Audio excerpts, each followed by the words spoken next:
I'm kind of like I think people like Michael J. as a kind of a unique kind of character. The wait is over. Dive into Audible's most anticipated collection, The Best of 2025, featuring top audiobooks, podcasts, and originals across all genres. Our editors have carefully curated this year's must-listens, from brilliant hidden gems to the buzziest new releases. Every title in this collection has earned its spot. This is your go-to for the absolute best in 2025 audio entertainment. Whether you love thrillers, romance, or nonfiction, your next favorite listen awaits. Discover why there's more to imagine when you listen at audible.com/bestoftheyear. You just see how games and possessions how they mean more. I think the U.S. is going to obviously win. Hello and welcome to a crossover episode between the Nothing But Respect podcast and Defector Media writ large, because what you are about to hear is a run of the fourth annual SHAMSYS. What are we talking? Yeah, this is the fifth announcement of the Charania Award for Excellence in Divulging of Information through Syntax Comprehended by Many.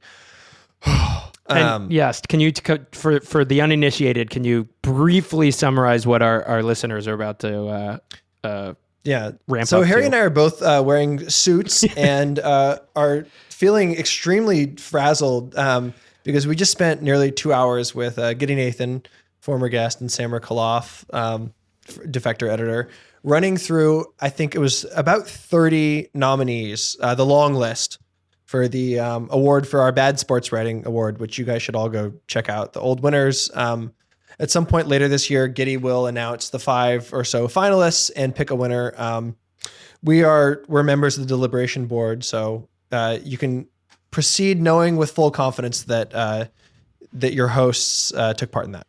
Yep, you can watch it on the Defector YouTube or listen to it here. I think it'll work as audio. It'll definitely, we're not like talking about videos or anything. The only thing you might need is just like to read along, because some of the questions are so convoluted. But it was really funny, so I think you guys are gonna like it. Yeah, enjoy. Another crack at it. Martin wide open, triple, hits it.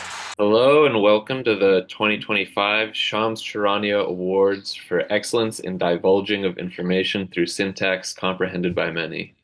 I'm Samar Kalof, and this year we have a special crossover event with Nothing But Respect. So we're joined by Giddy Nathan and Patrick Redford, but also Harry Krinsky.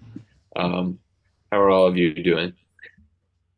Good, thriving. We've I'm happy that we've ramped up to this four participant process, and I'm really excited to get into it.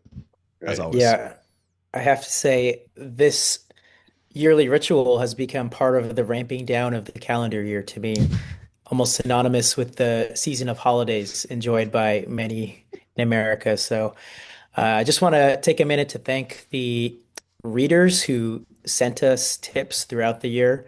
The volume of that has been ticking up with every year we've been doing this, and it's really lovely because we can't capture all of this ourselves. It would just destroy our brains completely. So we need to rely on the eyes and ears of all of you. Yeah, and thank you to Luis Paez Pumar of Defector for putting together the slideshow we're all about to enjoy, and for just continuing his excellent ramp through process of pressing the streaming buttons, of which we all enjoy many times. Yeah. Harry, have you had a chance to, without spoiling anything, have you had a chance to look through the nominees this year? What were your first impressions? I definitely have. The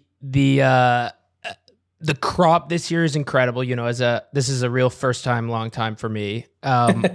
What I will say is the experience, the kind of artistic value of putting each post in conversation with each other is what is special for me. Like you could walk right by, scroll right by a post and not have it be that notable. But then when you get to consume 225 of these, you really get the nuances. That's why they have museums, Yeah, it's like a collage as a medium is all about juxtaposition, and that's what we're going for here. That's exactly right. But yes, I'm super happy to be a part of this year. Nice. Okay. Also, I guess we didn't figure this out beforehand, but do you want me to share my screen? Because I have the slideshow open. If we need. Yeah, let's do that. Yeah, let's do that. Great. Also, we should just clarify the winner of last year's 2024 Charania Award for Excellence in Divulging of Information through Syntax Comprehended by Many was the man himself. It was the namesake for a very gnomic small post, but like one of the funniest possible pairings of two words. Giddy, do you want to just like before we get into the 2025 class, like talk about our winner last year briefly?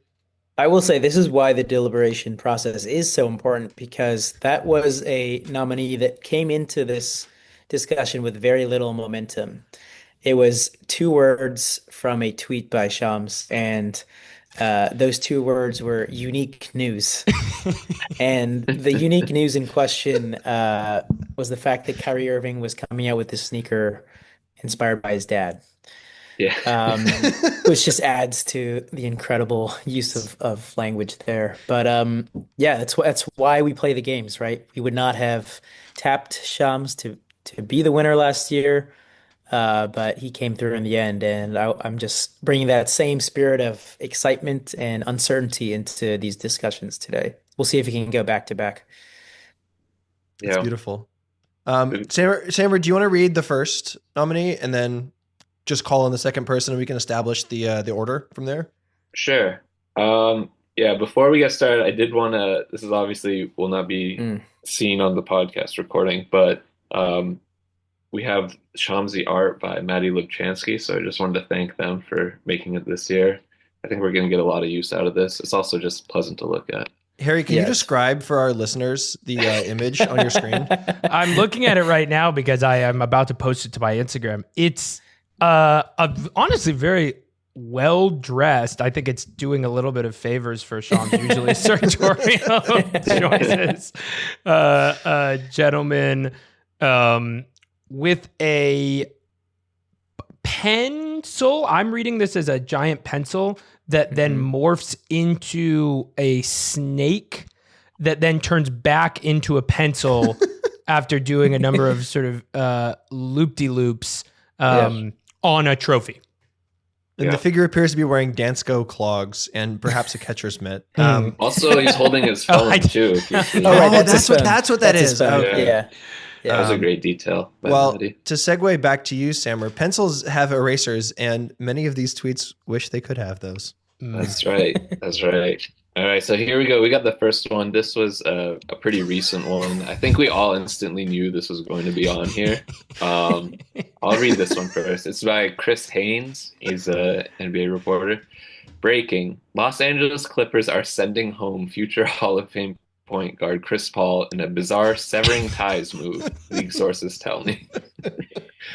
So I think for context, I mean, you might be able to correct me on this, but he used sending home in this tweet because Chris Paul said they sent me home like on his Instagram story. Was that the order of chronology there? Yeah. Chris Paul said they sent me home. And Haynes was the only one to characterize it as a bizarre severing ties move, which is so good. Part. Yeah. I think in terms of special nomenclature about a parting of ways, this is right up there with conscious uncoupling. Yeah. Like there's a spectrum running from conscious uncoupling to bizarre severing ties move. And you probably in your interpersonal life you want to be a little closer to the conscious uncoupling, but you never know. Yeah, just imagine that your boy is like, we gotta go down to the Natural Wine Bar to discuss this. Like, I'm devastated in a bizarre severing ties move. I'm now single. Like, you'd be like, I'm so sorry. Did you also sustain a concussion in the process? About 16 hours later from this tweet, it was revealed that all of this took place at like 3 a.m. on an airplane. And I do wish Chris had. It could be like a bizarre mid-air 3 a.m. severing ties move. Like, if he had been able to slip in the idea that this was on an airplane, I think it could have The been actual really special. facts of the scenario, yeah, for sure, were interesting, but he just found a way to make it as complicated as possible. Also, he didn't use a hyphen. I don't know if a hyphen would have necessarally made it better, but I feel like severing ties move. Yeah, severing ties should qualify move. Not that it makes any more sense in that way. I mean, I think another layer here is that like sending home is not like an established piece of NBA like contract ease. Like I don't necessarily know what that means. I guess in this case it's because they hadn't fully worked out the like logistics of how to actually cut him yet. Yeah. I think that might still be ongoing. They might still be ramping towards the conclusion of that process. But yeah, I love sending home as the authoritative news breaking verb. You mentioned that this happened in the middle of the night. Yeah, the timestamp in this tweet is 2:50 a.m. Yeah. So in almost midnight West Coast time. So, all right. I'll go in order of the Zoom call. So Patrick, do you want to do the next one? I'd love to. Okay. Breaking. The Micah Parsons-Cowboys relationship has deteriorated to the point where the star pass rusher is considering drastic measures, which could include a trade request or even a declaration that he is severing his relationship with the team, per multiple league sources. From Diana Rossini. Yeah, Diana Rossini, NFL Insider. So this Now, was what I like about this is the sort of conditionality of everything, where like you see the first sentence, the relationship has deteriorated. So you're like, okay, something bad is happening here. And then each successive clause is like increasingly uncertain and more conditional. Like he might say this is over, or like he might put in a trade request. Like it's like the information being communicated becomes less precise and more meaningless the further this tweet proceeds. Yeah, this was for context.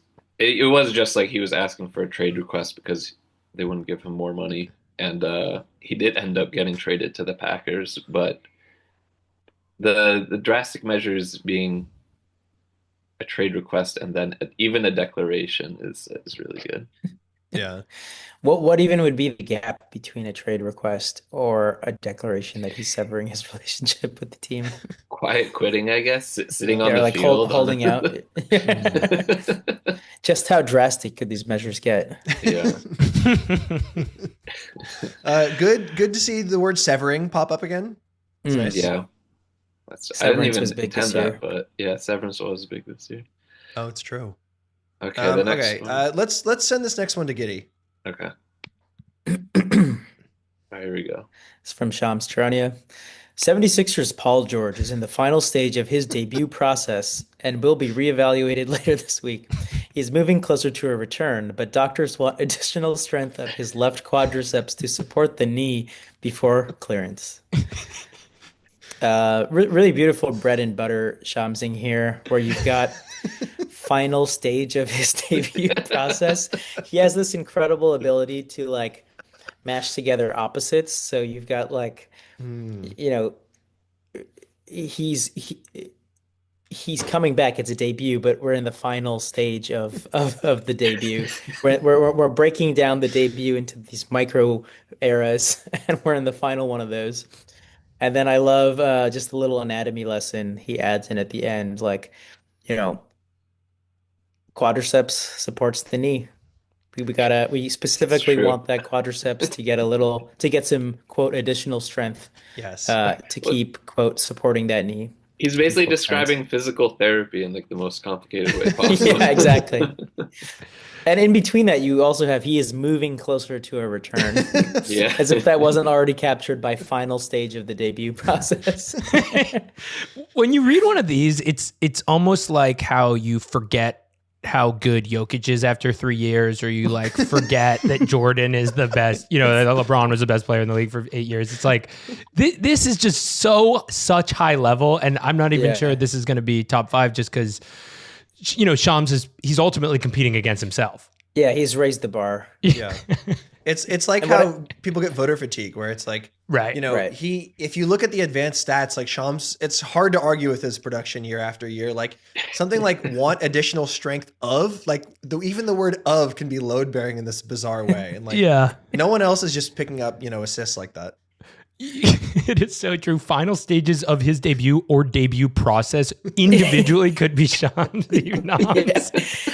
And the part we haven't even brought up yet is that he still will be reevaluated later this week. There's still another hedge. Like they built the entire airplane out of weird hedging time frames. You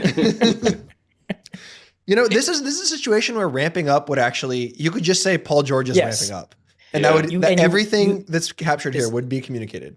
Completely agree. It's the rare occasion where these guys turn down a ramp that was available to them. Usually they go right for it. Is quadriceps, is that a typo? Is that me misunderstanding how muscles work? I think it is. That is correct, yeah. Okay. But it's like that tricky thing where the singular muscle still gets like pluralized, I guess. Yeah. All right, good for him. Yeah. Like biceps. Surprisingly, biceps. Exactly. Like, exactly. Like if you're like, this is technically like my biceps, not just one bicep. But it's the rare occasion of, Shams getting some of those details right while completely flubbing the conceptual underpinning of the tweet. That's probably the part that was conveyed to him most clearly, was like what was actually heard. Yeah. All right, we can move on to the next one. Harry, do you want to read this one? Sounds good. Yes. I don't know. This is great. Really good. Okay, this is from Teddy Schleifer. I think it's Teddy Schleifer, Yeah. News. Elon Musk and Donald Trump very privately spoke on Monday night. Musk called Trump, and that led to Musk's post overnight that he had, quote, regrets. Scoop with Jonathan V. Swan. And that's from the New York Times. Yeah, do people remember the context of this? Because I think I do. No. He us definitely back there. has. He looks quite regretful in this photo. This was when he said that Trump was on the Epstein list and basically called him a pedophile.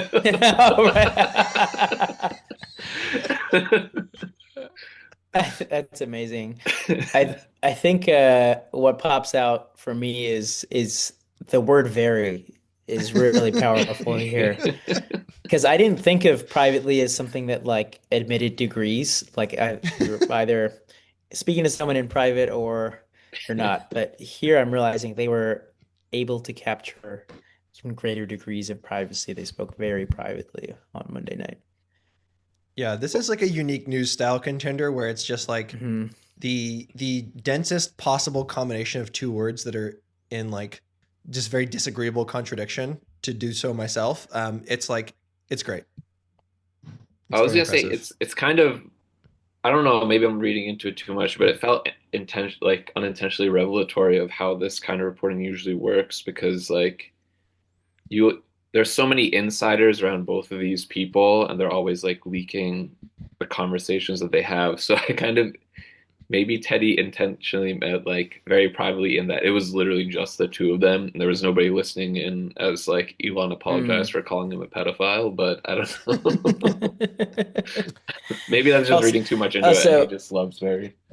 And like, how privately was the speaking? If there's a New York Times article about it, in that's true. A couple hours after. Yeah. Well, I think we should talk about Musk's post overnight, which is really a powerful phrase. I have to say, for in Teddy's defense, or going against him, depending on how you're looking at this, that is actually what happened. So like, there's a little bit of he's getting dinged for just reporting the news as it actually happened, but the phrase Musk's post overnight is just a really funny idea. Yeah. All right, we'll go to the next one. Oh, this is amazing. Is there? I'll do this one, I guess. There's a lot here. It's a Josina Anderson entry. Who can we get someone to play the role of Ian from Philly here? Okay, do you want to do that? Yeah, I'll be Ian from Philly. Okay.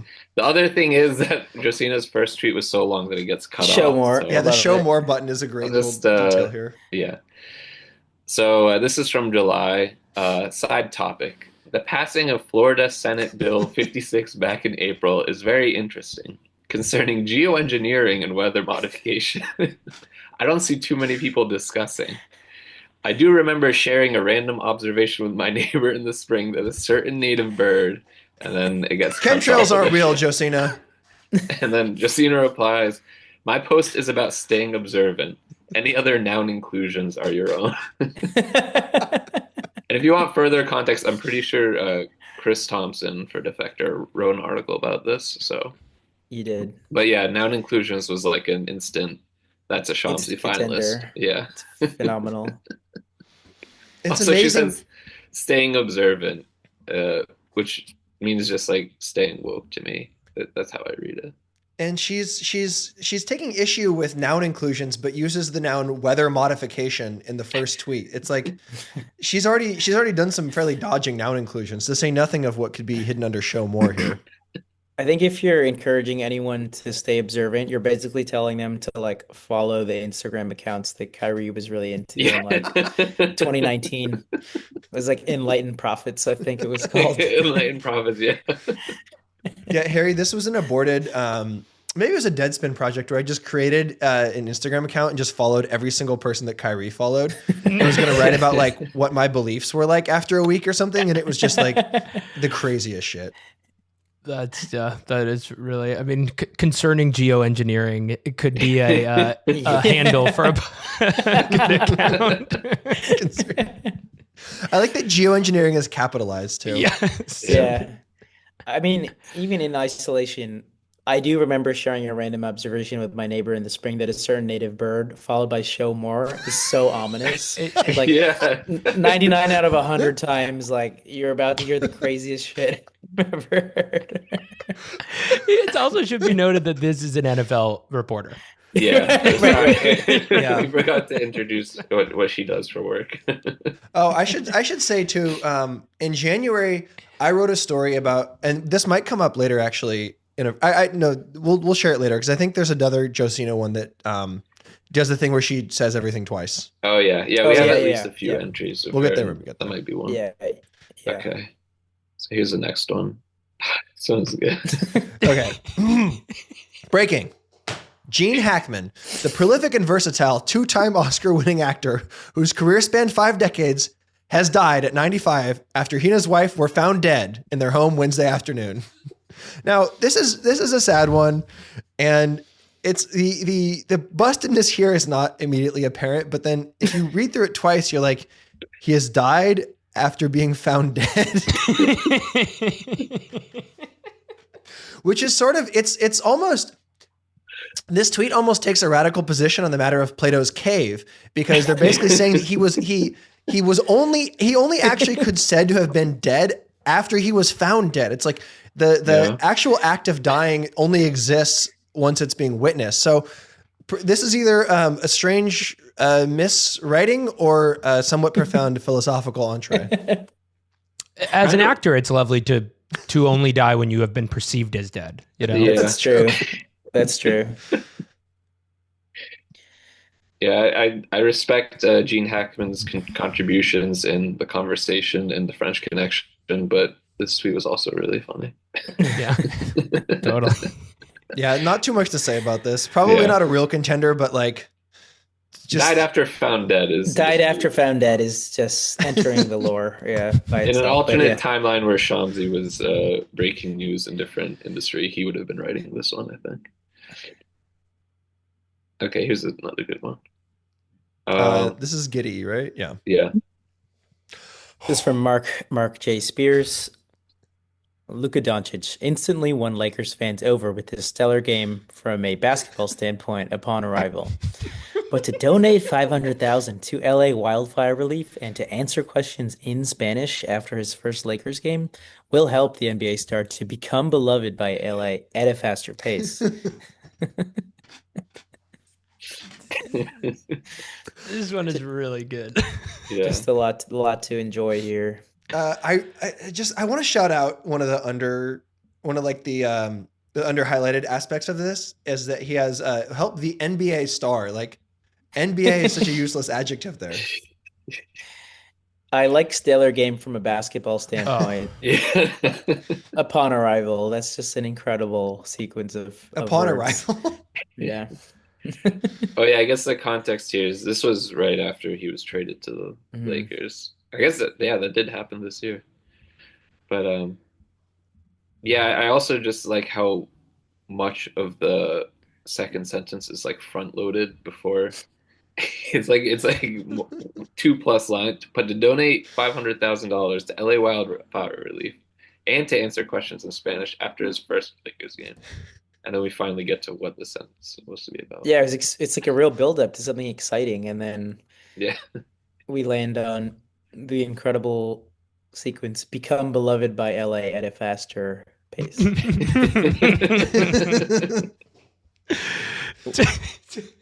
Yeah. This is another phrase that I just can't help but analogize to like relationships or whatever, where you're like asking your friend is dating someone new and you're just like, so are you like, becoming beloved at a faster pace?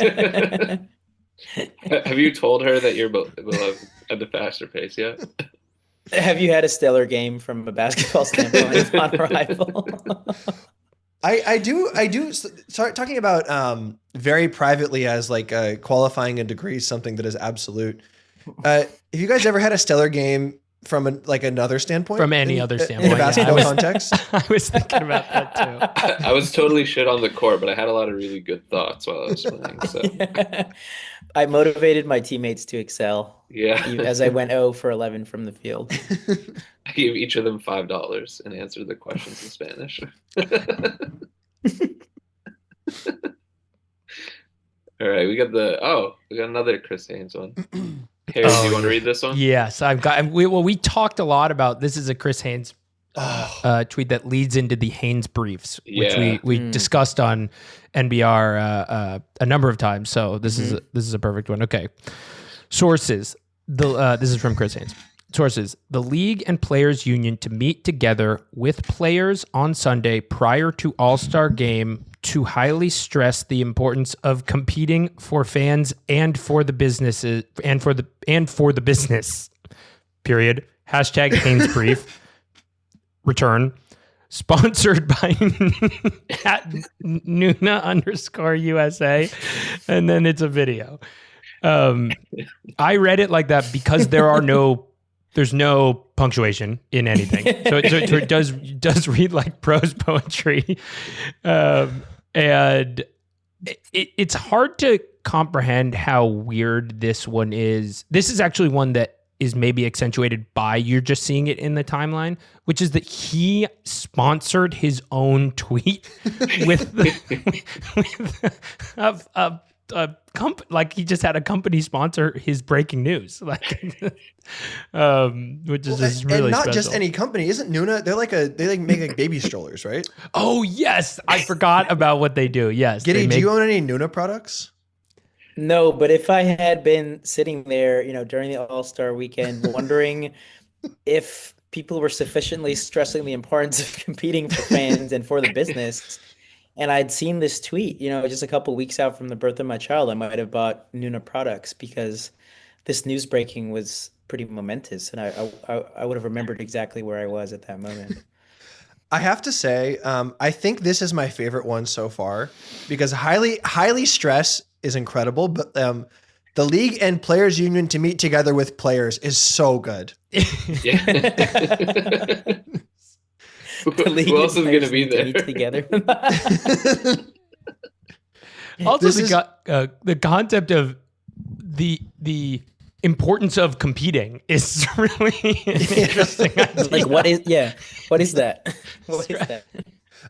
Harry, can you answer a question for me? Am I tripping? I'm glad you brought this up. Yeah, the whole, and I don't, you gotta judge each tweet by its own. You can't necessarily include storylines here, but the Haynes brief and the kind of larger what was Chris Haynes doing in this period before he became the, I guess, preeminent third mic on every weird NBA podcast. was he was doing these self-published Haynes briefs where it was one part breaking news. Like, imagine if you took this tweet and decided to talk about what's going on in this tweet, but for 5 straight minutes. So it was like a real exercise in elongating sentences to fill time, like filibustering, I guess. And then the 2 most compelling parts was one, he wanted to show a personal side. So he created a segment called Am I Tripping? where he would tell us anecdote from his life and try to figure out if he was in the right or not, if he was tripping. The 2 main ones were getting in trouble with his wife and his pastor for not going to church because I think he was going to play in a men's league. And then the second one was revealing that he is a sort of Atlanta-based Airbnb slumlord, and allegedly, and his Airbnb had been taken over by squatters. I remember that one now. Yeah. If he was tripping or not for being pissed. And then the final thing I'll say about this is every video in the Haynes Brief series, as you can actually see here if you squint, is populated by extremely poorly made AI graphics. So if you look closely, it's a briefcase that says NBA on it. I see that.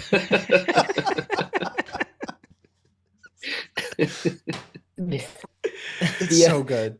The last question I have about this very unique model for advertising is whether the ad rate is pegged to the quality of the scoop, because how could you imagine spending any money on this sequence of words?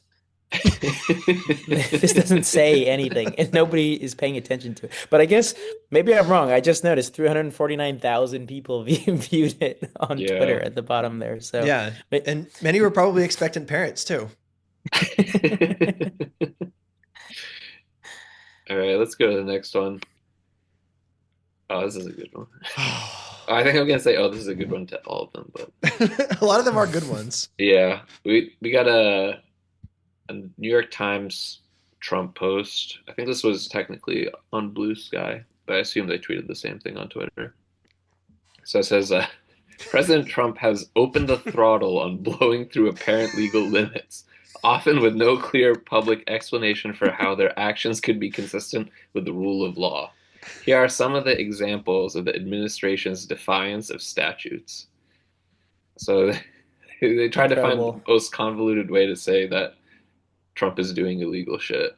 Yeah, this is like one of those cases where the convoluted language represents the underlying convoluted thought process of just like they're just hand-wringing and trying to find ways to dress up the fact that he's just doing illegal shit, and they are so bad at saying that straightforwardly throughout his 2 presidencies.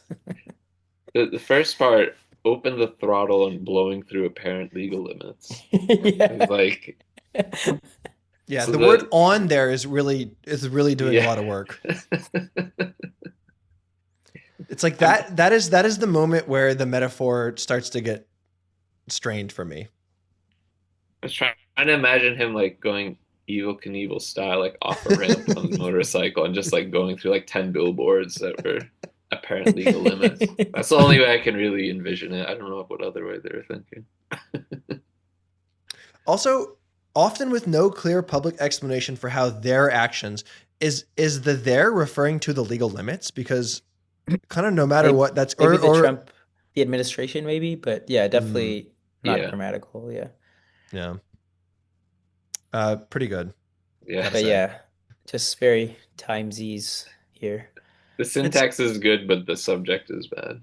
Yeah. It's also sort of it's kind of surprising we've gotten this far without a classic sort of mixed metaphor like this. Yeah, this is the first one actually. I think we'll have a few more coming up too. I'm so happy I get to do this one. A little levity. This is This is one of my favorite. Like every time I look at this, I laugh. Okay, so this is from Charlie Goldsmith, May 19th. In batting practice today, a Reds player hit a pigeon with a line drive. Unfortunately, the pigeon passed away immediately. Update: the pigeon is alive, but he's essentially on life support.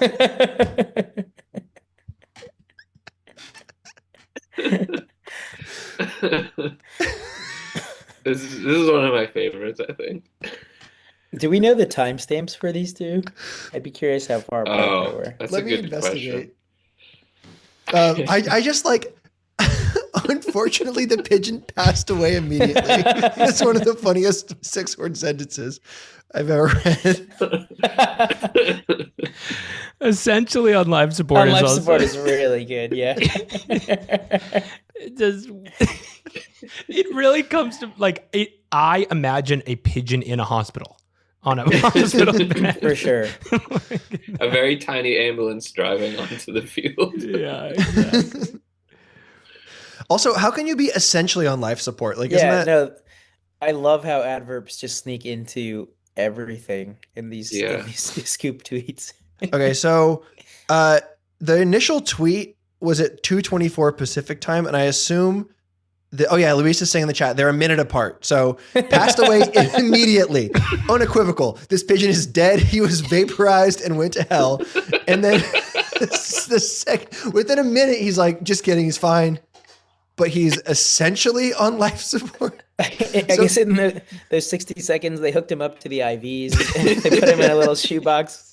He just didn't want to get scooped on the dead pigeon story. He just had to get it out there without checking. In this case, unlike with Gene Hackman, the pigeon was dead immediately on impact, and not after being actually dead or perceived as such. Oh man.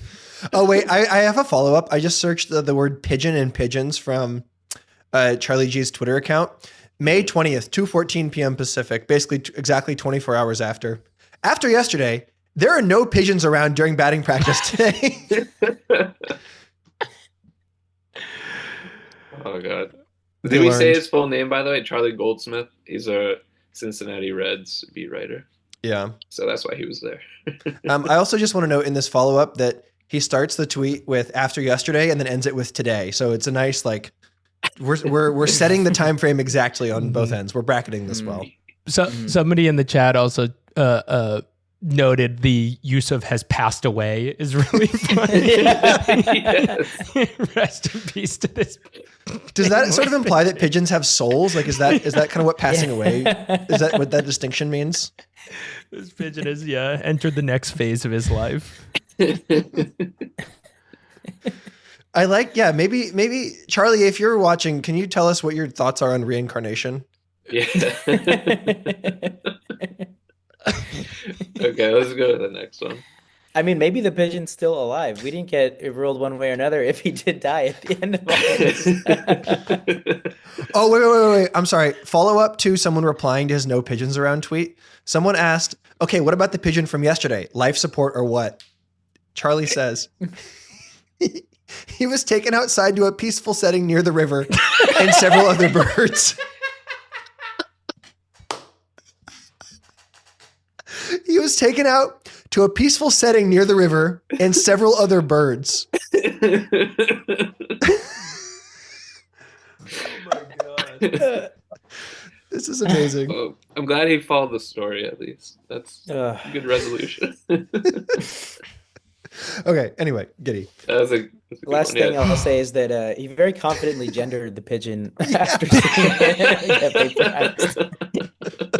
I probably would have opted for it. But you never know. He's at most 50 feet from this pigeon, and just within 20 seconds, like determines that it's a guy and dead.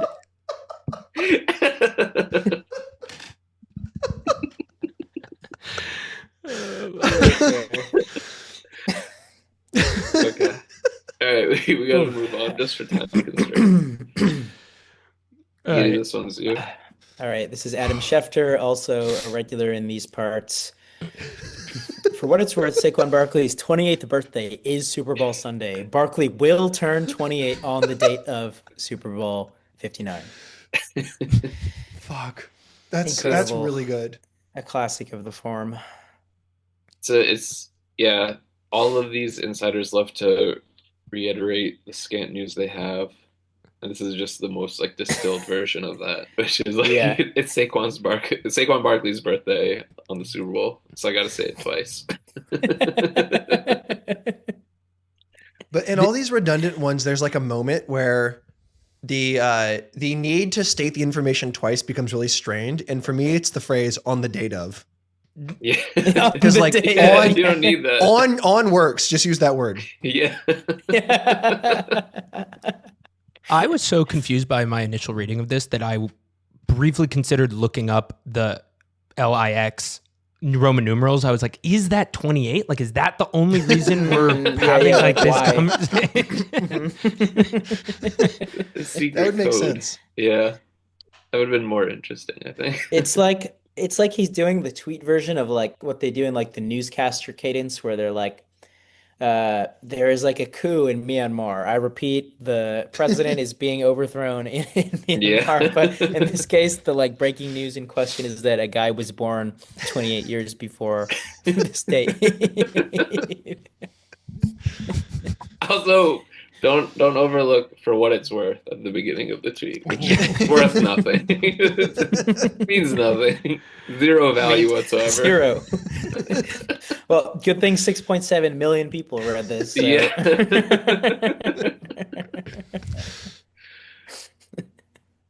Okay. Oh yeah. This is one of our more sinister ones, I think. Yeah. Yeah. Okay, yes, I can read this one. This is a retweet from Batya Ungar Sargan, retweeting a photo of a video of the Elon Musk possible Nazi salute video, and this person doesn't think it's a Nazi salute video, and she writes, as a person with a strong track record of criticizing Elon Musk, I feel extremely confident asserting that this was not a Nazi salute. Elon Musk is a friend to the Jews. This is a man with Asperger's, exuberantly throwing his heart to the crowd. We don't need to invent outrage. Fellas, we've all been there. We've all been exuberantly throwing his heart. Asperger's, is actually Asperger's capitalized, Nazis capitalized, but that's Jews is capitalized, so normal capitalization. Yeah. Yeah, stylistically, pretty standard. Just getting into that. A man with Asperger's exuberantly throwing his heart to the crowd is really special. Patrick, I think this fits into your relationship rubric where it's like, would you ever say that you're exuberantly throwing your heart to a partner? Mm-hmm. Or to a crowd? Like maybe this is you're single and ready to mingle, and you're just like, I'm just exuberantly throwing my heart to the crowd, referring to like the Hinge app or whatever. Can for context, can someone remind me like what strain of IDW like person this is, or like what their deal is? She's she's pals with the Free. She worked at Newsweek. I don't think she works there anymore, but she's like buddies with the Free Press, and she would show up on their video podcast or whatever. I don't know where she works now. I think I looked at her bio actually, and I forgot what the show was called, but in my head it's called like Canceled or something. Okay, that checks out. Okay, so something like that. Yes. Okay. So someone who's like in the business of pretending that weird shit right wing creeps do is normal human behavior. Yeah, very much so. Okay, got it. Well, she's host of Batya with an exclamation point on News Nation Saturday at 4 p.m. and 11 p.m. Eastern. In 2021, Ungar Sargon published Bad News: How Woke Media is Undermining Democracy.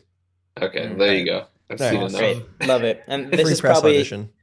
This is just like a couple months out from like Elon's AI product, like just talking about the Boer Wars. Like, Yeah. Yeah. even if someone asked them, like, what did LeBron James do in like the 2018 finals, they start talking about the Boer Wars. And then it So- would reply, "I'm Giga Hitler." And then- Yeah, oh, right. That too. I forgot about that. exuberantly definitely- throwing words out to the crowd. Yeah, definitely a guy you need to go to bat for about how he's not doing a Nazi salute for sure. For sure. Okay, next one. Oh, I got another. Just was this the one you were thinking of, Patrick? This is the doubling Yes, one. this Oh, is wait, this is the one. No, there's No. another one, No, yeah. but this one's All also good. Okay. This one is from Josina Anderson. I'm told optimism is steadily growing that the visit with Lions defensive coordinator Aaron Glenn and Commanders assistant general manager Lance Newmark is trending positively, per league sources.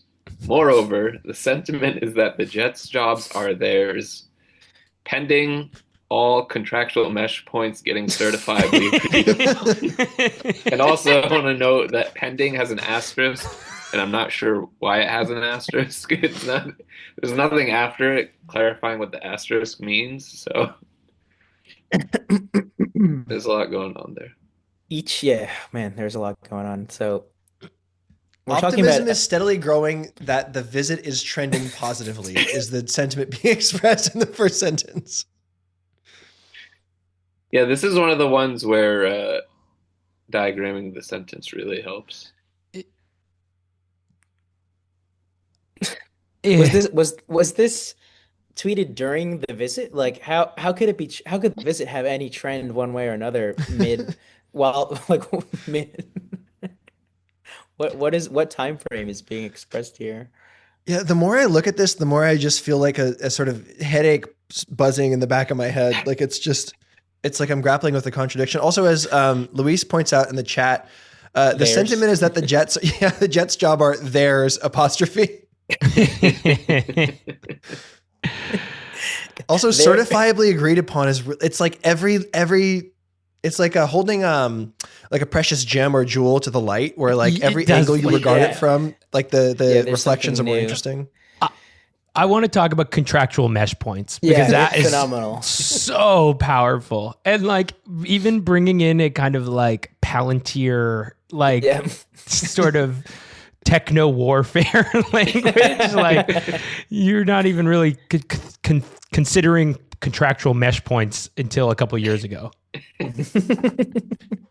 do think maybe the context here is that like when NFL coaches are like getting hired, a lot of them tend to be like already employed coordinators and stuff.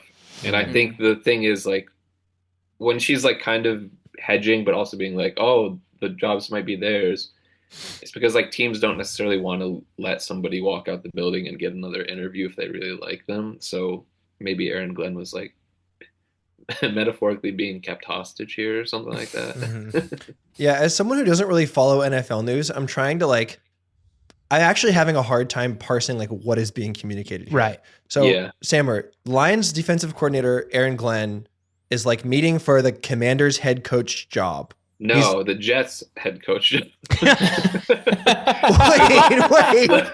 Lance Newmark is the other guy. He works for the Commanders. They're gonna Why team is up. Jets They're gonna team up. the third team hashtagged here in the most confusing sentence? I don't know. I will say that Aaron Glenn did end up getting the job. I don't remember if Lance Newmark got the job or not. So I guess it trended positively for at least one person. Certifiably agreed upon is also like Yeah. it's nonsense. Yeah. Okay, I will say love- Lance Newmark did remain with the Commanders, so it wasn't trending that Yeah. positively for They him. must have gotten caught up on some contractual mesh points, I guess. Yeah, definitely. But yeah, I think that string at the end there really kind of sums it all up. There's like jobs are theirs, dash pending all contractual mesh points getting like you're trying to do all this like kind of rationalist adjacent, like Palantir-esque language, but also it's like this is like an illiterate sentence. Jobs are theirs. So the quick juxtaposition of those things are always amazing. The final sentence is so bad that even the word "are," I'm like wondering, like, should that be like "our"? Like, it's making me question like all these homophone issues. All right, Okay. let's I got the move next on one? Yes. This one is just the It's the social part, headline, right? Like, should I read Yeah. the full tweet? Yeah, you could read the tweet just as a lead-in, but it's really all about the headline. Yeah. Okay. Yeah. New ESPN story. The Dallas Mavericks just authored the NBA's version of The Big Short, fully betting against 25-year-old Luka Doncic's future. That's what made Dallas trading Doncic for Anthony Davis the most shocking deal in NBA history. And the start of the headline is, this stunning Mavs-Lakers trade will create dominoes. Create dominoes. So really, it's a tribute to one of the big symbolic motifs of the SHAMSYS over the year, which is alongside ramps, there's also dominoes. So one famous Woj winner from years past was a looming domino, I think created an impasse or something like that. It was over a pathway, perhaps? Straddling a walkway between two timelines or something. Yeah. So they love the dominoes. They love dominoes. So I love the idea of this trade will create dominoes.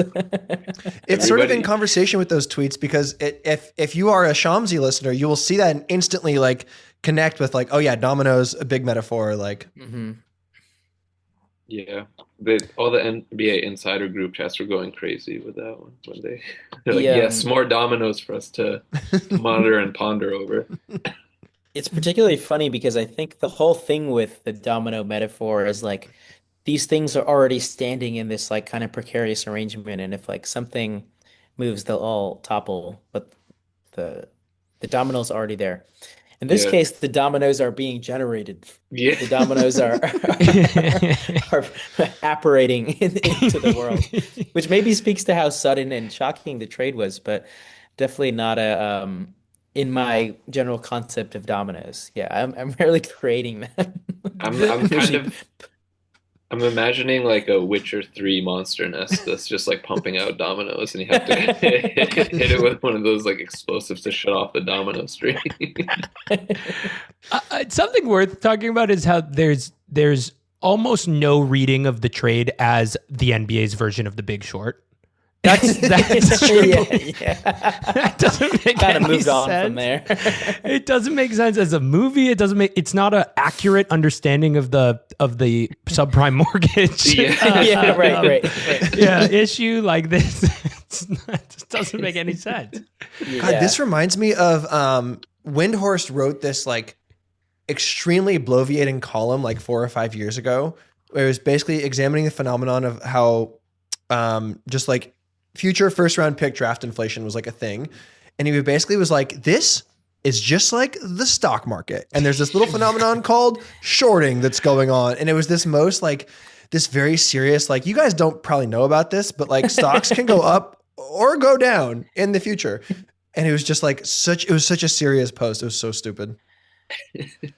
Are there any things that are make less to join in an analogy than like weird bundled subprime mortgages and like 25-year-old Luka Doncic? Right.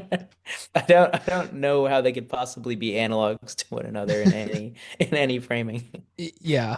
It also wasn't an analytic driven decision. Like it's just the metaphor is almost implodes on impact. Like it's like doesn't make any sense. Does that mean that like Max Christie was like a grade B loan that got like bumped up to like double A? All right, let's go to the next one. Oh, this is a good one. This reminds me of the unique news one. Kind of. Yeah, Man. I can do this one. It's from Shams. The NBA has fined Golden State's Draymond Green $50,000 for comments questioning integrity of the game officials, referring to the 5.5 spread number. The game officials is good. And then everything after the comma is great. Referring to the 5.5 spread number.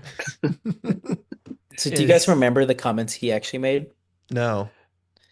When he questioned the integrity of the game officials? When he questioned the integrity, did he make reference to the 5.5 spread number? Let's see. I'll look it up. May 14th. This must have been the Wolves series, right? Is game officials a term? Like I don't think so. Not really. I read you, or I feel like the only reading of this is you're reading it now. I sound like Shams. You're reading it. Comments questioning the integrity of the game is what I think he's saying. But then game officials really throws me off. Okay, I think I found it. The way that it was written on ESPN was making an inappropriate comment that questions the integrity of the game officials, and that's in quotes. So maybe that came from the NBA memo. But then they also did smooth out. They did not say 5.5 spread number. They said referring to the point spread of 5.5 points, which I think is also kind of redundant. But it's interesting here because if the NBA is using questioning integrity of the game officials, then it's like Shams is utilizing the copy and paste functions on his phone, but then is like, the second he has to venture out from anyone else's language, it starts to get busted. Yeah. I'm also surprised that a guy who takes so many gambling ads doesn't know how to talk about point spreads in a way that makes him seem like knowledgeable. But yeah, we can move on to the next one. Now we're getting into the excerpts. Oh yeah, these are all from the actual body text of articles. Okay, I'll read this one. This is from Marcus Thompson and Sam. You can also guess what it's about, but I think you can probably kind of guess. Yeah. The Heat subtext of his perspective is as obvious as his early Warriors impact. Let me read that again. The Heat subtext of his perspective is as obvious as his early Warriors impact. What they're trying to say here is that this is Marcus Thompson and Sam Amick of The Athletic. So like the first part is like the subtext is obvious, but it's just as obvious as his impact. Yeah. The subtext of his perspective. Isn't like subtext deliberately not obvious? Exactly. Also, subtext is usually something that, the fact that the word obvious is cutting through this incredibly opaque sentence as if this is all something we should easily understand is driving me insane.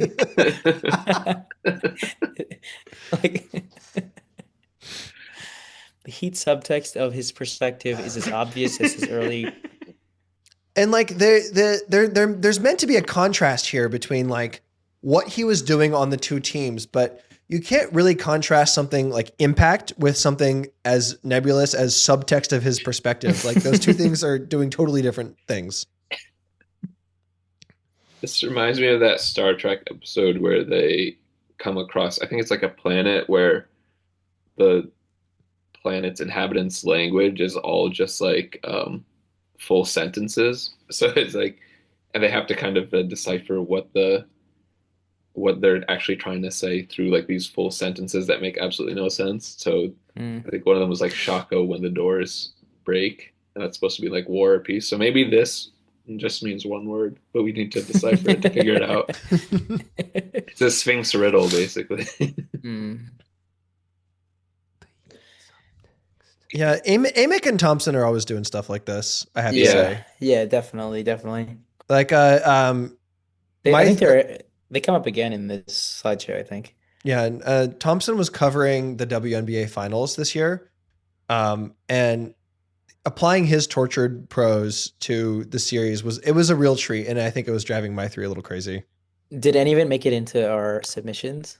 I don't think so, but I do remember talking about it a lot in Slack when he was posting these stories. Also, just to clarify, because I assumed if I get something wrong about Star Trek, we're going to get a lot of letters about it. It was Shaka when the walls fell, and that whole sentence meant failure. So I guess this sentence also means failure.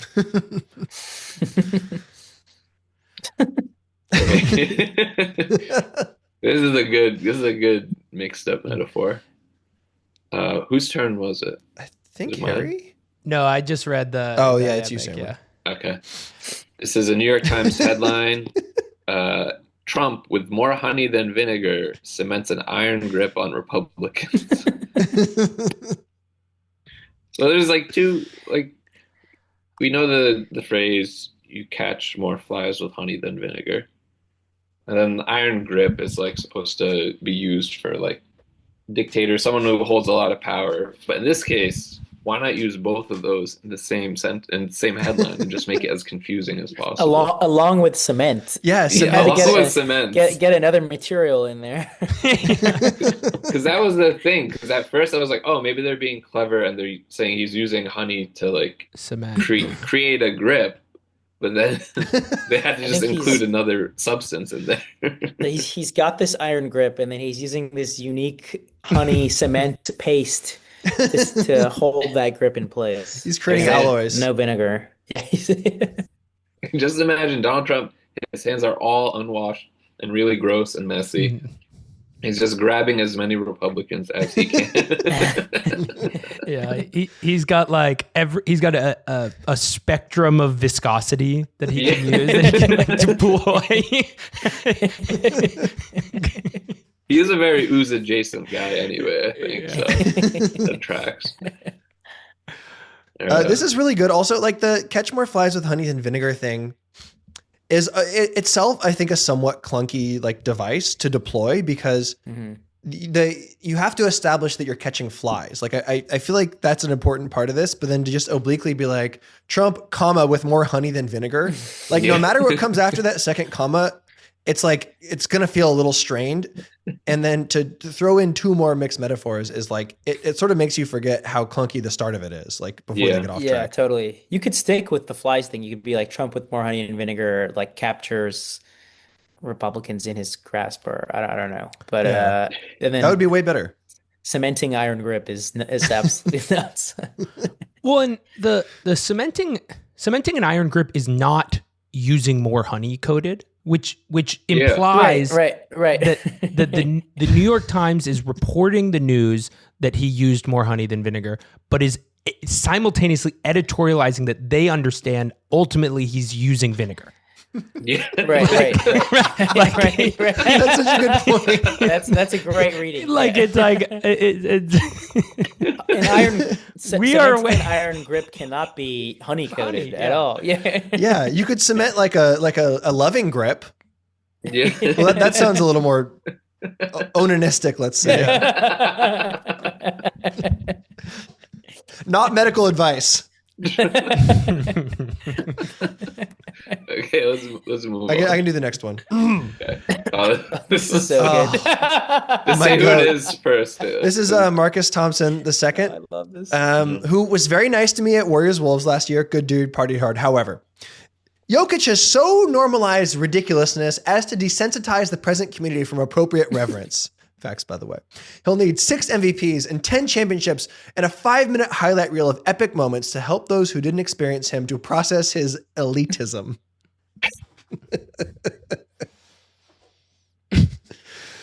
Okay, there's a lot going on here. So normalized ridiculousness as to desensitize the present community from appropriate reverence. He's like, I see what he's expressing here. Like he's the thought being expressed here is normal. It's a correct sentiment too. And normalized ridiculousness, yada, appropriate reverence. Those are fine bookends. But desensitizing the present community, I don't know about that one. Present community is also great too because it's like, how could you just like? It's like a present company kind of thing he's trying to say, but like present community is so weird. Yeah. I mean, also the thing that stands out is elitism. Yeah, that's the one that really grabbed me. Because that just means that Jokic is a snob, basically, right? Yeah, this damn elitist. This guy who only wants to be in a stable like shoveling horse slop is a true elitist. I especially with the process is elitism, I have to throw some like the editors at The Athletic need to be blamed here a little bit because that is just definitely, that's literally not the right word. Like it's not Yeah. yeah. His eliteness, his elite play, his elite play performance. is great. Yeah. But this I didn't double check, but a lot of the athletic examples we pick get like real time edited, so they're like different, like 2 hours later or something. Okay. Yeah. I also help those who didn't experience him. I feel like they could use like another extra word, or because none of us are like experiencing him. We're experiencing his play. Yeah. You know, I see what he's going for, but like if you're gonna start the sentence in that way, I feel like you have to be a little more clear there. Yeah. Desensitize the present community. Well, I'm Process is desensitized to this elitism. one. Yeah, this is a Tickety now. Wow, we had more this- Trump stuff than I thought, but I Yeah, guess it is all another worth because it. it's all from the Times pretty much too, which Yeah. also makes sense. Yeah. This I think it was just a sentence from the middle of an article, but the degree to which the alleged Trump-Musk friendship has been laid bare as a relationship of convenience came very fast today. First of all, probably the most insane use of alleged, I think, in this whole slideshow. I have to give them credit for that because it's pretty funny. It is funny, yeah. But But I don't think guess- it was intentionally so. Yeah. This is really good. I mean, came very fast today. Obviously notable. Relationship of convenience laid bare came very fast. There's a lot of Yeah. a whole pile up of interesting language at the end. Degree to which, and then has been as a is like a really indirect way to express that sentiment too. I feel like you just cannot win if you're opening up a sentence with a degree to which. Yeah. You're like pinning yourself into some insane convolutions at the end of that sentence. Mhm. Yeah, that's true. Unless it's like a very, if you do that, you can't really have a sentence that includes commas. I feel like after that, like you has to be like direct. And this one maybe doesn't include commas to its detriment. Yeah, adheres to that to a fault. Yeah. I think they could fix this one if they just added honey and vinegar to it. So- It would lubricate the sentence. Wait, I have a question. okay. What is this saying?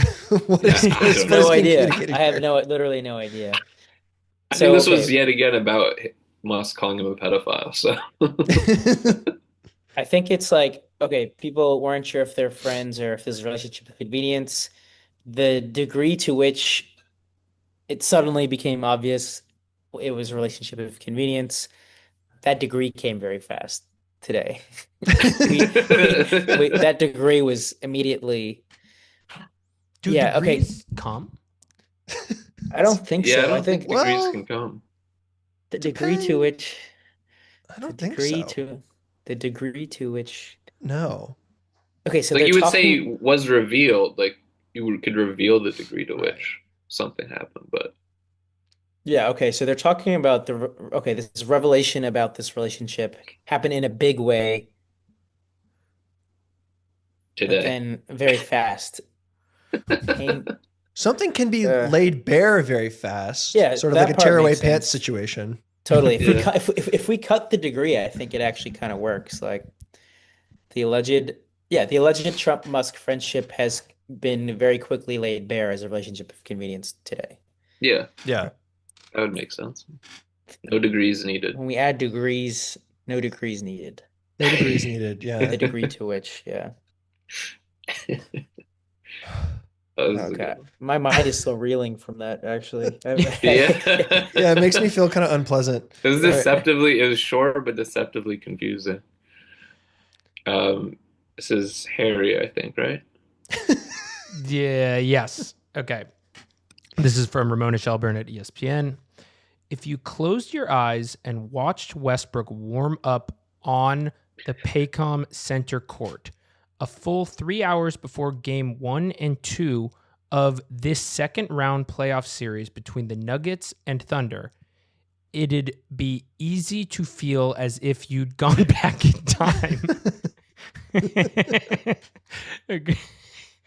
If you close your eyes and watch Westbrook warm up on the Paycom Center court a full 3 hours before game 1 and 2 of this second round playoff series between the Nuggets and the Thunder, it'd be easy to feel as if you'd gone back in time. Okay, close your ears and listen. Yeah, close your ears and listen. Close your mouth and taste this. Yeah. It'd be easy to feel as if you'd gone back in time. Besides the close your eyes and watch part, I feel like this is one of those ones that we categorize as like the first draft SAT questions where it's like trying to make the reader nail down at what point in time something is happening. Yes, totally. Because we're talking about a specific moment. You know, it's watch him warm up, and then it's a full 3 hours establishing before games 1 and 2. Mm-hmm. Yeah, they don't play. Oh yeah, back wait. to back. Yeah, that also. Wait, what? Yeah, okay.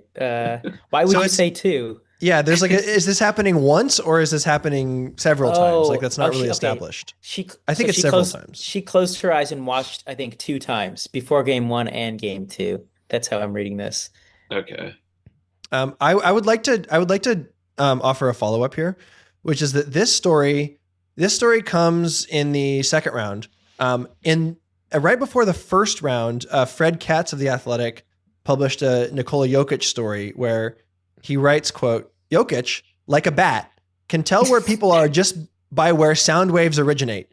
From that point on, Brown never cut after yelling for the ball. Jokic hit him with no-look dimes constantly." What he's describing is hearing here. Yes. This is not echolocation. No. I'm actually surprised that didn't make it into our submissions, but yeah. Maybe it was like more conceptually flawed than like language flawed, I guess. Yeah. But yeah, do we know if Shelburne wrote this before game 2? After? I think it'd have to be after game 2. Yeah. I mean, there's a time travel. Profile, right? That's true. Yeah, it is. Yeah, right. We're working with a time travel theme here. It's the scene in what's the Nolan movie where they go back in time? Because there's like 8 of them. No, the other one. Inception. One more. Looper? No, but that movie bangs. Great movie. Where Matthew McConaughey is like banging on Interstellar. Like you're Matthew McConaughey, you're back in time banging, you're watching Russell Westbrook. It's like brick mid-range jumpers. Yes. Wait. This is actually helpful. My analogy got me somewhere. Why it needs to be 3 hours before is because he wouldn't be wearing his Nuggets gear. So he would be an OKC. Oh. You would be back in time, court, and he would be playing for OKC. What an incredibly strained way to express that a guy plays for a different team now. Like that happens all the time. Unreal. Much like hearing, that's a fairly common phenomenon. Yeah. So we need to close our eyes and watch, and we need to look several hours before multiple games, and we need to invoke time travel to understand that this guy used to play for this team before. That's beautiful. I will say it's beautiful. There's a couple candidates here on the slideshow, but Close Your Eyes and Watch is a good conscious rap album name. Yeah. Well, it's also like a subfield of some of the SHAMSYS where previous one was an impasse clears the way, where they just do these kind of like oxymoron, very concise poetic oxymorons. Yeah. And to close the loop on this one, I think Looper is Ryan Johnson, but you're right. Yeah. At least double check. Yeah. Oh, this is the other one I was thinking was a good conscious rap album. Is this you, Sammer? Yeah, I think so. There is a looming. This is Zach Harper of The Athletic. There is a looming assumptive threat that Giannis Antetokounmpo could be on the verge of reevaluating whether this franchise is still for him. Looming assumptive threat is so good. On the verge of reevaluating too is so funny. Yeah. It's like, we know he's fine. It's fine now, but like he might think about some things. Yeah. It's like so conditional. I mean, a lot of these, like, yeah, we've talked about them in previous examples, but they love to throw so many qualifiers because like They don't actually know. they don't actually know, and they're like almost terrified of actually breaking news that like would have some consequences to it. Like if you were somebody was like Giannis has like officially demanded a trade, and then he just like goes out in the media and blasts you and says you're fake or whatever. Like nobody wants to be that person, so they just like remove it 5 degrees away so it can be seen as like some Tom Clancy novel title. Well, the other crazy tension in this sentence is like the word assumptive. To me, that means like, okay, we don't know one way or another, but we're just assuming he's got to reevaluate the Bucks at this point. Yeah. But then we're suddenly not assuming. We're saying he could be on the verge of reevaluating. Like instead of just saying the plain spoken thing of like, yeah, Giannis in this situation would obviously be reevaluating whether he would stay with the Bucks. It's like there's a looming assumptive threat that he could be on the verge of reevaluating. Are we assuming that it's on his mind, or are we too afraid to assume that that's on his mind? I don't like to pick one. You could cut everything before Giannis, and I think the sentence would have the same intent. Just be a little clearer. And to the exactly. That's all we actually know. Yeah. You could even remove on the verge. Yeah. Yeah. Could be reevaluating whether this franchise is still for him. That's really all we needed to say there. I assume this is right after the Dame injury. Yeah. This is a perfect Shamsi in a lot of ways because as we've established, like the information being communicated is so meaningless, but like the thing that is being communicated and the reason why it's so clunkily communicated is that like I am talking to people. It's like a posture of knowingness without actually conveying any meaningful information.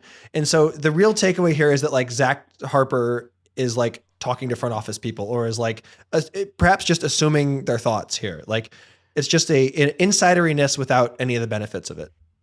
Yeah.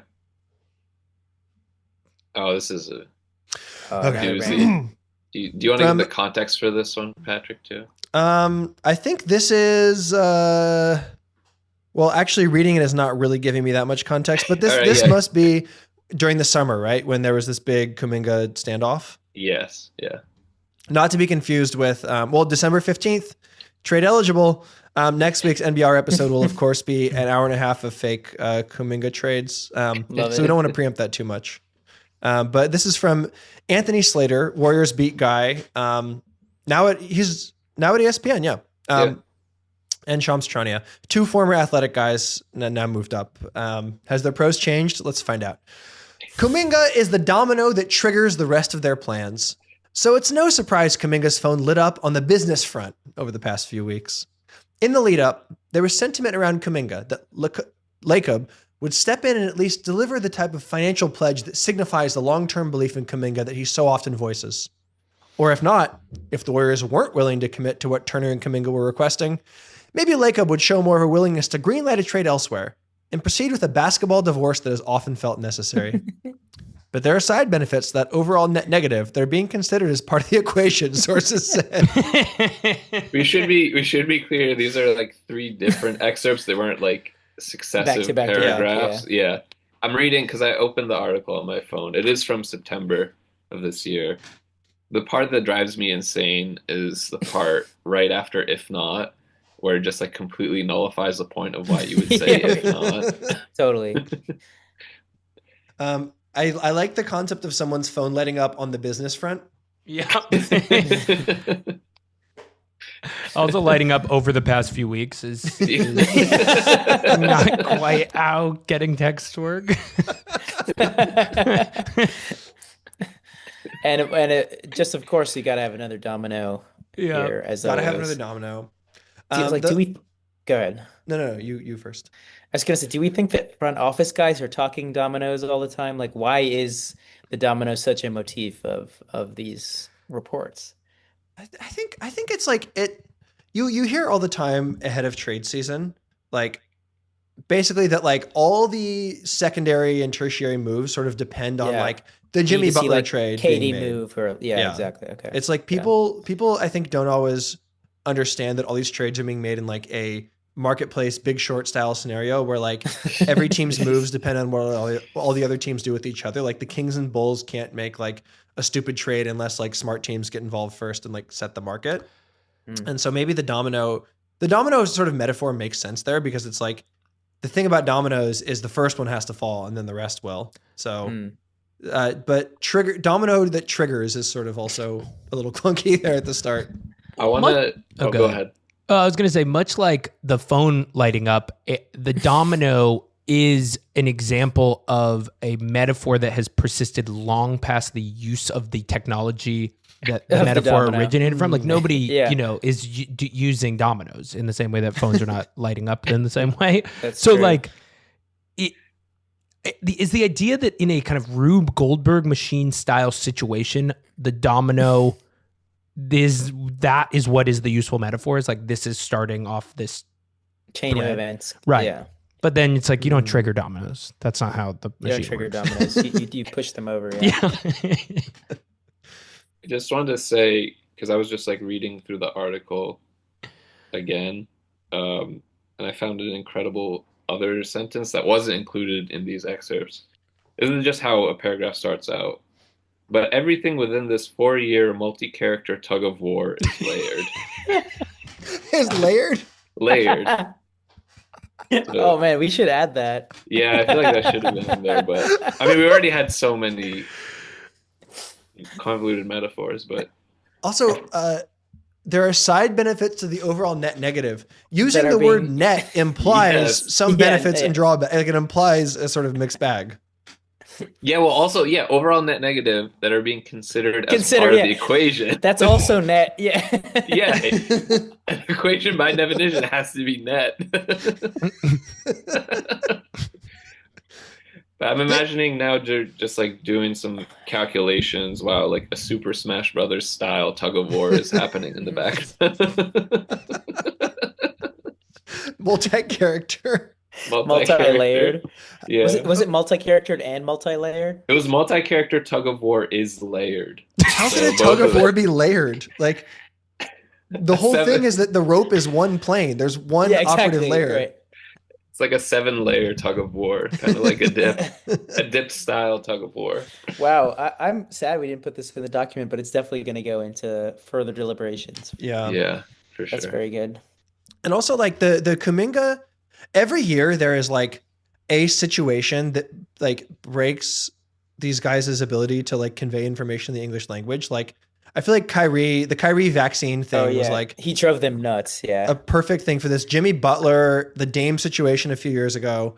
Kuminga is a really good candidate for this year because like the entire like proceedings there were always so strange and convoluted, and like no one could really figure out like what was going on, what any party wanted, and everything seemed like very far apart from each other. So like in that uncertainty, I think that is like, that explains why the prose is so tortured, because it's like, it's a big deal, but also like kind of no one knows what's going to happen. So you have to just have someone's phone light up on the business front over the past few weeks to just like draw out that dramatic tension and justify like this article. Yeah. Yeah. Okay. Yeah, they're writing about a standoff basically and trying to give it some dramatic tension and flow to it. But if you try too hard, you end up with sentences like this. Yeah. There are side benefits to that overall net negative that are being considered as part of the equation. All right, Edie, do you want to take this one? We're taking a break from the text to do just a brief Shams tweet. But, here we go. The Chicago Bulls will retire Derrick Rose's #1 jersey in the rafters next season, ESPN has learned. Rose, a Chicago native, played 8 seasons with the Bulls, becoming the youngest MVP in NBA history, and is now being honored as a fabric of the organization. That's just nice. Yeah, I think there's like 2 big flourishes here I really love. Retiring in the rafters is just a nice added detail. Yeah. And another textile metaphor, fabric, being honored as a fabric of the organization is amazing too. Just I feel one like of them. the whole point of like using the metaphor of like a social fabric is that like it's all kind of continuous and everyone's a part of it. But here we have like a fabric laid on top of the existing fabric. He's a singular, isolated fabric of the organization. The Chicago Bulls plan to honor Derrick Rose in a Joanne style situation. It's really good. Yeah. Short and sweet. Oh, this is Harry. You got a good one. Oh, I'm jealous. This was one of my favorites. One of the contenders. Definitely one of the contenders. This is a real contender. Feel free to read it in your head before you try saying it out loud. I know, that's what I'm doing right now. Confused me.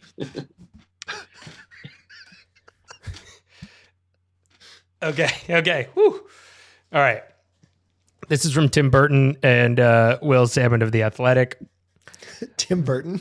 Tim Britton. Damn. I'm already scrambled. Tim Britton and Will Salmon. The gap between a vibe that was invariably described as immaculate in 2024 and one that resonated at a different wavelength in 2025 is the elephant in the room for these Mets. Facts. I've been saying that. Resonated at a different wavelength is like that bit a few years ago. We were trying to find all the synonyms for hit different that we could think of. Yeah. Yes, exactly. This one is crazy. Yeah. It's insane. The gap is the elephant in the room, and inside the gap are a set of oscillating wavelengths that themselves are wavelengths. And you can't even describe, like, you can't even say, like, between these two vibes. You have to say a vibe that was invariably described as immaculate. It's so funny. I like Between Two Vibes as the Zoomer Zach Galifianakis. Mm-hmm. Yeah. I think, like, with these kind of oxymoron things we've been doing, like a gap being an elephant has to be one of them too. Like a gap is defined by being an absence, and an elephant, particularly an elephant in a room, is an unavoidable presence of something. That's such a good point. Also, I really like the rhythmic variation of this sentence where it's like starting with that gap, comma is already like, whoa. And then the language gets all like weird and imprecise. Yeah, okay, what's actually going on? And then is the elephant in the room? It's like hits you really hard at the end there. It's hits you like a truck. It resonates at a different wavelength for me. Yeah, it's impacting me remarkably. Go ahead. It's just so dense. Like it's a Russian nesting doll of mixed metaphors. Like every single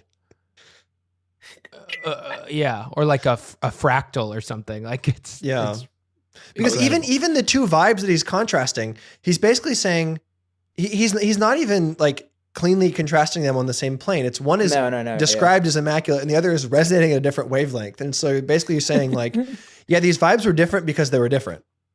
Right. Yeah. This is one that I think is rewarded by trying to draw it. So I just tried to sketch it out real quick. And what I got is an immaculate vibe on this side, a different wavelength vibe there, and then there's an elephant in a hole in the middle. Yeah, it's beautiful. Yep. Elephant in a room in a hole. Yeah. In the gap. Yeah. In the gap. Schrodinger-esque. Like a minor annoyance here is like using immaculate vibes in like a news article is kind of annoying in itself, but then complicating it further by talking about a different kind of vibe that is resonating at a different wavelength is just wild. Yeah, you're using vibe both as a metaphor and as literal here. Yeah. It's like it's mixing a metaphor with itself.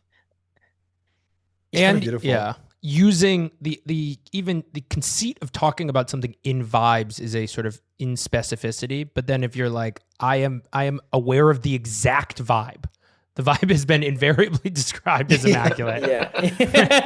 This like floating sort of hard to pin down idea is hard to pin down for everyone except for me. It's very funny too, because he's like, two authors presumably like know that vibe is short for vibration, but then accidentally like use the definition shortly after. It's like we've reverse engineered the metaphor all the way back around to being literal. Yeah. This is a really, really good one, I have to say. This is a strong one for me. This one. I like this one, but it's not that complex, I would say. It's just more... It had Josina-esque tones to it, I think, with the little aside. But this is Dan Wetzel at ESPN. This is about Caitlin Clark. While Clark herself has never complained, many of her fans perceive, and perception quickly becomes reality, that Clark isn't fully welcome in the league. And this feels like kind of applying obviously there's a lot written about Caitlin Clark and WNBA and varying, I guess, examinations of like the tension between them, or like a supposed perceived tension between them. I guess perception becomes reality. But anyway, this is the way to kind of like couch what you're trying to say from a very casual fan's perspective into something that like needs to be seriously addressed, basically, even though there doesn't seem to be any evidence to support it. So I just thought it was a good bit of concern trolling in the Shamsian tone. Basically. Yeah, it's like it really speaks to the way that Caitlin Clark is written about almost entirely as a proxy for like weird culture wars. And if you are in the business of doing that, then you have to try to like provide some receipts for how, Clark isn't welcome in the league. But this sentence is both acknowledging that those receipts don't exist and in a sleight of hand convincing you that that doesn't matter because it's all about perception anyway. Yeah. It's acknowledging that there's no evidence for this while there's no justification for this line of thought, while also asserting that there is justification for it. Yeah, and like you said, the dialogue around Clark is like busted and strange in all these ways, and like the thing that Wetzel is like maybe trying to express like is actually like worth expressing, where like you're just talking about that tension, but like because he can't just basically say what the terms are and like call it the race war what it is, he has to do the sleight of hand that Giddy was talking about. Yeah. Hell, even Kathy Engelbert was saying it was she put it in way blunter terms and then had to apologize for that. Okay, this one. Okay. Oh, I'm glad I get to do this one. Okay, this is from Alexandra Steigrad and Ariel Zilber of the New York Post. And this is about, you'll be able to guess which Weiss it is, not Charlie. Weiss was photographed by Breaker News as she was surrounded by a protective detail that formed a, quote, ring around the new CBS News boss, including one bodyguard who was described as having, quote, chiseled looks and a, quote, buff physique, reminiscent of Hollywood hunk Hugh Jackman. Another of Weiss's protectors had, quote, Enrique Iglesias looks, sick, according to Breaker News. The sick, I think, was added by Giddy because it did say Iglesias in the Post article. This is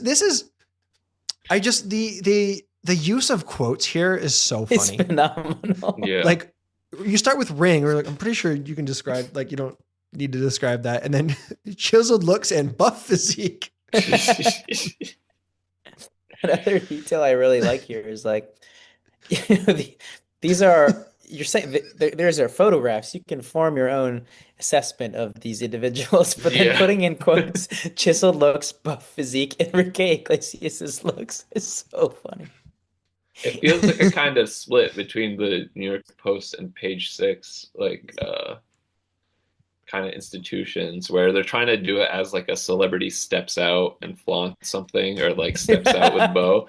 But they have to do it about Barry Weiss and her CBS News bodyguards. Which is like not as exciting as like Jacob Elordi stepping out onto the town. So they just decide to focus on the bodyguards instead. But also just like how hot they are. Like this has this has nothing to do with like, I guess the buff physique would probably help you. I don't have any experience as a bodyguard, but I assume being strong like Hollywood hunk Hugh Jackman is helpful. But this is all just like, dude, her bodyguards are so fucking hot, man. There's something endearingly dated about all these references. Dude. Yeah. This is clearly a boomer just losing their mind at these hotties. It's like, whoa, her bodyguards look like Cary Grant out there. I was gonna say, do you think somebody in the audience suggested Hugh Jackman, or is this Alexandra and Ariel's the first thing when they think of a buff Hollywood guy, they think of Hugh Jackman, who played Wolverine 16 years ago. Who's currently playing Neil Diamond in his next movie? Famously a buff guy. Maybe these are Breaker News quotes. They could be. Yeah, This is was described. Was described. Yeah. Or maybe they are describing another anonymous source that Breaker News cited in their On article. deep It's background. on deep background. This guy looked like Hugh Jackman out there.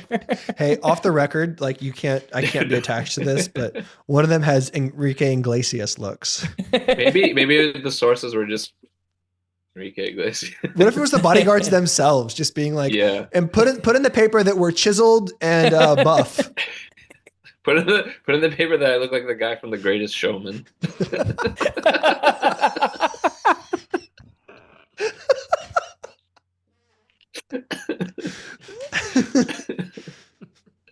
Okay, we have like 2 more, right? We're almost done. Yeah, we have. I Almost think done. we're back. We got only a couple more tweets, and then we're done. I have 2 updates I want to share when we're done from. Oh, okay. Well, all right. Giddy, you got to do this one. Okay. Okay. This is from Justina. Ooh, okay. Spoke to a league source who tells me they're currently asterisk. Why did you do that? They're often around like time related words. Anyway. Yeah. Currently expecting 5 NFL head coaching changes. That includes the Titans. One of said teams has a star player expressing frustration to ownership. Another team, no one really talking about now, could be looking for new scenery. Then a reader understandably is like, can you name some names? Name names, sis. I would venture to say Cleveland, Miami, Cincinnati, and Arizona. Oh, okay. Justina says, like last season and a bunch of seasons before, I will start telling you guys, sometimes way in advance, just pay attention and stay locked in. Taking a break from the road a bit, which means I'm on the phone more. Additionally, there are delicacy measures around carousel season. It's awesome. I see why Delicacy this is measures causing you pain to read. Yeah. Oh, man. Delicacy measures is so good. Delicacy measures around carousel season is incredible. That's like an Action Bronson line. Yeah, or like a John Ashbery poem or something really beautiful. But this is not the one. This is not the doubling one either. I think the double. I think the double. That might be coming later. But yeah, there's a lot. There's a lot going on in this one. Definitely on that same theme. Pay attention and stay locked in. So don't do just one or the other. Definitely do both. The idea also that it presumably is like you need to spend your full-time job covering me, a journalist who is covering the NFL coaching change, and if you study me like a tome. Yes. Also, you could interpret delicacy measures as her own inability to write a sentence. Basically, she's like, stay locked in. You know, I can't just like tell you what's going on. Like there are delicacy measures which manifests in another team. No one is really talking about now in the first sentence or the first tweet rather. Yeah, this is an amazing way to reply to someone asking for more clarity and detail. Yeah, again, her job is NFL reporter. We only have one more. Oh wow. Is that it? Oh, God, okay. it's But a this banger. we saved a great one for It's an last. absolute banger. Do you- Amazing. So this is Harry, This is right? Harry. Oh, this is Okay. me. Okay. You got this. This is Shams. Joined the ESPN Inside the NBA crew on the latest surrounding the NBA Mafia crossover FBI arrest of Portland coach Chauncey Billups and Miami guard Terry Rozier. NBA Mafia crossover FBI arrest. Incredible. And this is when he in this 5-minute video he posted, he joins and makes Charles Barkley look like fucking Walter Cronkite compared to him. Yeah, it's an amazing TV appearance. Like they're just asking him. So they're like, so they were gambling, right? And Shams just like can't really get all of his allegedlys in a row fast enough to like speak a normal sentence, and then just kind of start saying things like FBI Mafia crossover, FBI arrests. Do you think Giddy turned this one into a post on Defector too? I think People so. want more. I'm realizing now at the end here that we didn't get into the Josina repeating. I will a little bit with the pay attention and stay locked in. But do you want to pull up your post real quick and walk us through that? Yeah, sure. Can one of you guys just sort of explain? Yeah. I will say that after this, actually, she sent me a very mean DM on Twitter and then blocked me, so I couldn't reply. And so I would love to I would love to have at least like given her a chance to explain herself, but unfortunately, no. Yeah. Okay, yeah. So it was a January 7th tweet that I wrote about. By the way, the concerns and questions, 1, that had been raised and going on for many weeks, 2. That's one sentence. The concerns and questions surrounding this had been raised and going on for many weeks. Some league sources were wondering and asking, what's the point of having rules or policies that oversees these roles if there's at least an appearance or impression of said rules being potentially skirted? So that's five redundancies in one tweet. Amazing. And so I just wrote a post where every single sentence had redundancies, such as writers and bloggers, we all develop crutches or supports that we over-rely on or use too often. One such tick or tendency is the use of 2 synonyms or words that mean the same thing in sequence or next to each other to underscore or emphasize a point or insight. It continues in this manner for some time. Love it. Love it. So I just wanted to shout that out. Really a strong season from both Josiana and Shams once again. Yeah, it's like when Jokic and Embiid were just like 1-2 in the MVP race for year after year. And it's like, there's the ever present contender, but then it's like this new person is like breaking ground we've never seen before. And like, can they stay healthy enough? So big race this year. What do you guys think of like, should we talk about some prime contenders maybe? Cause there'll be an announcement post where Giddy, you named the like final 5 nominees and the winner, right?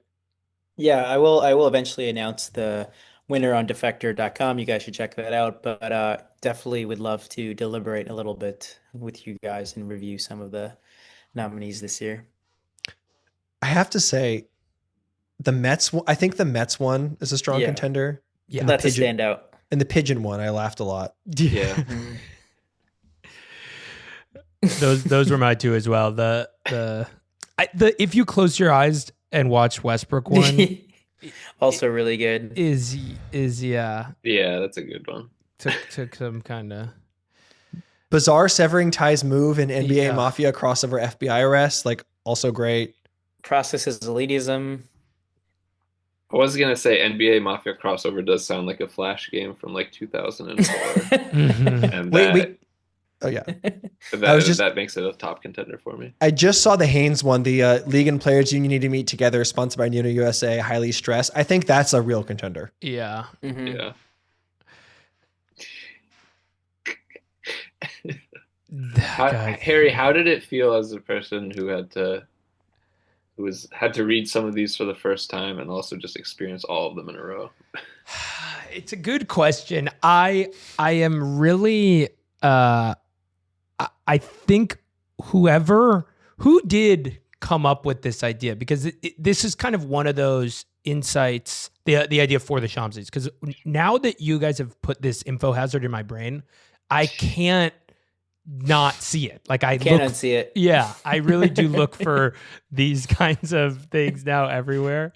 I think that's the biggest thing. Like I have now become infected with this need to like read the copy. 'Cause, I would say 90% of the time when Shams tweets something, I ignore it. And I think I might now need to instead annotate it. Like, I think it started basically because Giddy was kind of just like following SHAMSYS reports, and then he started noticing the syntax in them. I don't know what the first one was though. That was like focused on his syntax. I think Woj won the first one, right? Oh, wait a minute. But I think the first like article, it was a Defector thing we wrote about Shams. I want to say it was like the Ben Simmons altercation with Karl Anthony Towns. He said he was, quote, calming him down with his arms. Oh, yeah. And then I think that was the first post where I kind of explored like the police flavored language that Shams uses, and then we all started paying closer attention from there. And I think maybe at the end of that year we did the first award. Can I pulled up the 2021 post the first time we announced it. And you said that if we had awarded it in 2020, this Josina tweet would have won. And this is perhaps my favorite piece of bad writing anyone has ever published. From a broader perspective, one thing multiple sources are saying to include in the final analysis on details still expected to emerge regarding the Washington NFL team at some point is the timeline of people departing, the contrast between them, or what may unify them.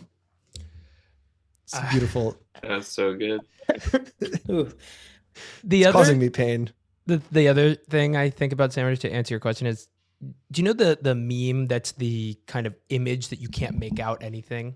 Yeah. Oh yes, yeah. It's like, it looks like it's kind of like a make jewelry or makeup box, Yes, but it's but like it's not. like, Yeah, You I can't love that. focus on anything. I have been, that has been in my mind's eye many times over reading these, where like, yeah.